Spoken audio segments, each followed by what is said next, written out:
Well, let's see. Today I got out reasonably early. Oop. What the hell? And went up to the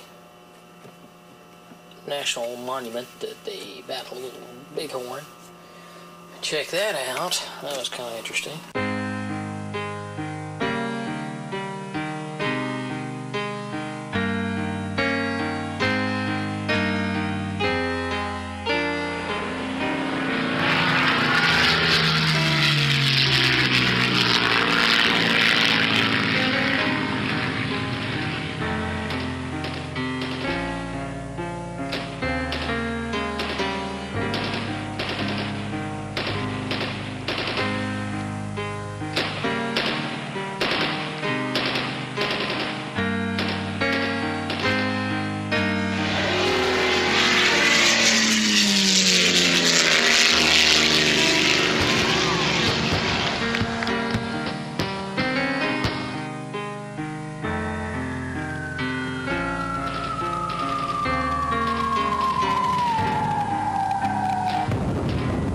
It's so quiet out here, and it's so serene.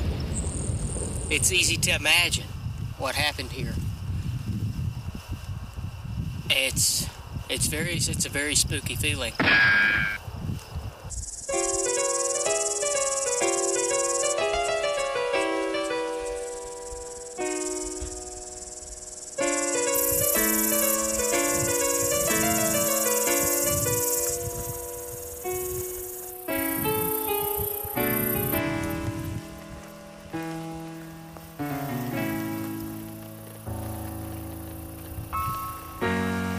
The remains of about 220 soldiers, scouts, and civilians are buried around the base of this memorial.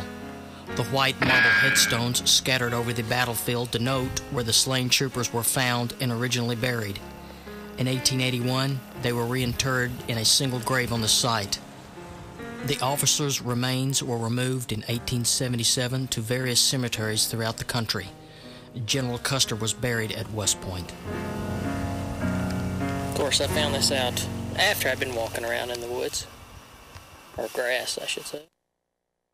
Well, now that the tourists, the real ones, are arriving, I'm going to go ahead and leave. I got here early, so I could have a little solitude out here.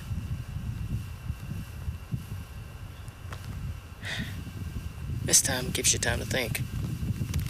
And I'm through thinking.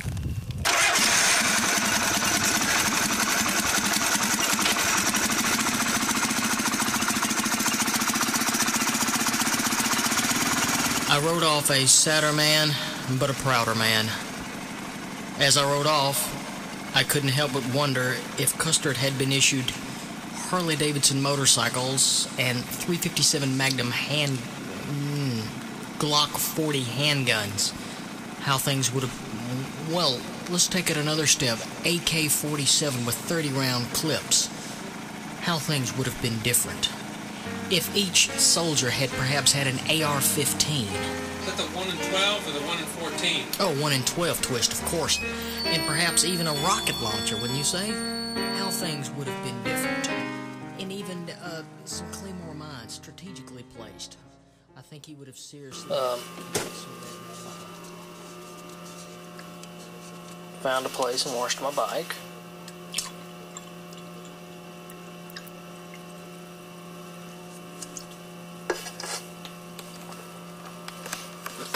It wasn't nasty, but I'm gonna tell you,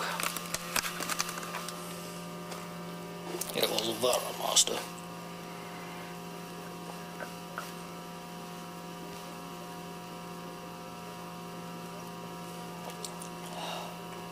Good.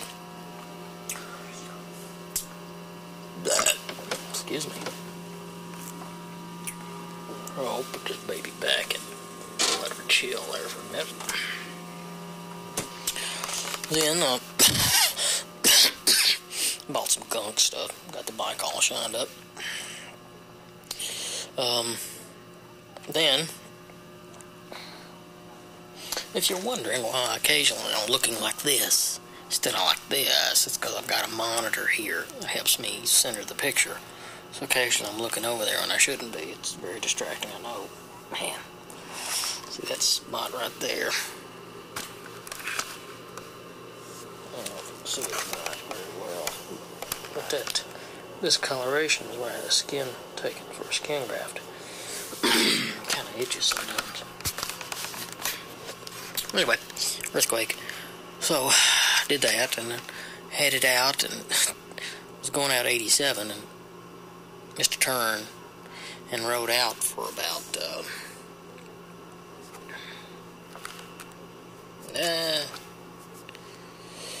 20 miles or so. Stopped.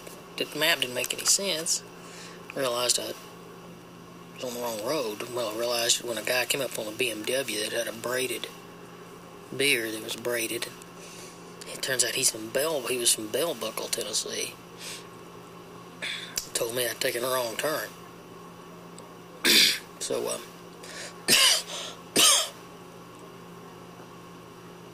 turned around and went back to Billings. Went ahead and ate lunch while I was there. Got gas, changed into the lighter, took off the leathers. And then, made the correct turn. 987, so I ran out for a while and ran across a couple of people on Harleys that were heading towards some rally somewhere around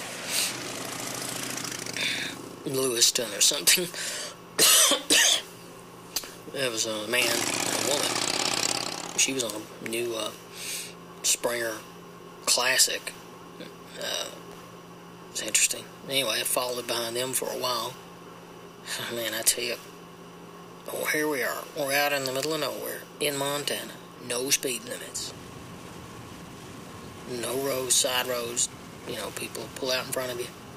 They're doing 55, 65, 60, 50. I was getting seasick. Anyway, they pulled off and I went off. I stopped at this little place and got gas. And as I was fixing to leave, I saw this sport bike outside. It was a Honda F2 or 600. And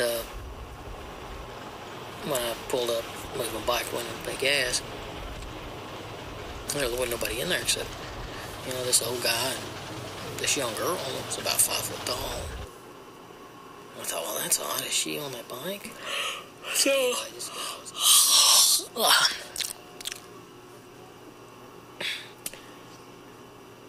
anyway, it had been some fairly nice riding up to that point. Fairly cool, some interesting, beautiful. Montana is truly big sky country.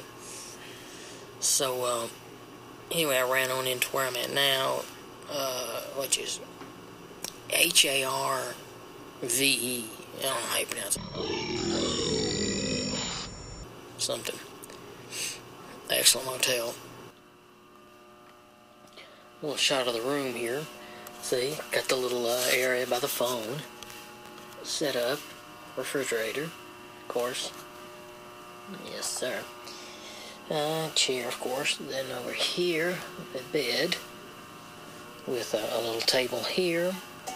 And, of course, you've got your little night kind of thing here. And a little closet with real coat hangers. Check out this television. Big old television. Up there. I got on there now. Other channel, of course. And look, got a chair, recliner that swivels. You can turn and watch television, whatever. And the bathroom, look at this baby. And here, look at this little towel rack stuff on it. Of course, me and a shower. Look at that. A shower, not a bathtub. A shower. Yes, sir. Let me tell you.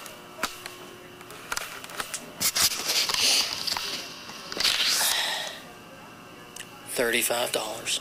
So I'm still 264 miles from Kalispell. So that's the plan, and this is the end of what day is it? Today is the 16th of July. I left the 2nd, so this would be the end of my 14th day But that doesn't sound right, does it? I know you're thinking, Chip, do you ever know what the hell's going on? Your time occasionally. And things like that. Make a movie. If I want to be... Hey, it's my free. It's alright, I'll be disoriented. I'll deal with it. Gotta see. Well, and it does. You use the track. Well, you got... And usually when I might do... Alright? A little day in between. And some...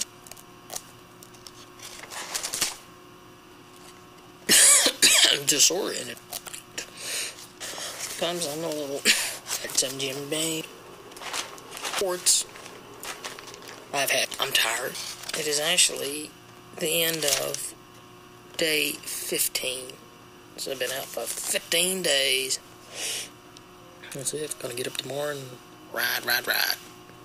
Because I like to. Good night and God bless.